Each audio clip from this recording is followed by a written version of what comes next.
We need to clear up a big misconception about Tailwind.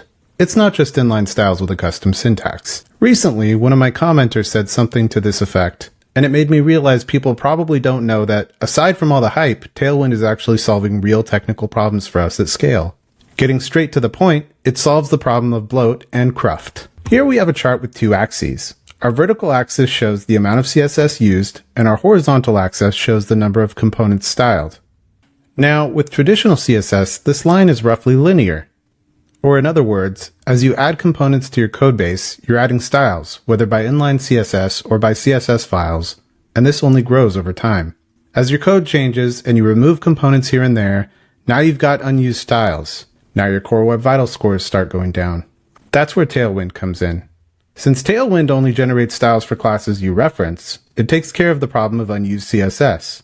And because Tailwind classes are utility classes, they only get generated once rather than being repeated throughout your code. Here I have a page component which uses the flex and flex row utility classes. I also have a layout component that uses the flex and flex row utility classes. Now, if we jump over to the CSS, you'll see these classes defined only once each, with some exceptions. Of course, there are many reasons to go with Tailwind, but this one is a huge win. Stay tuned for more tips on Tailwind. Happy coding!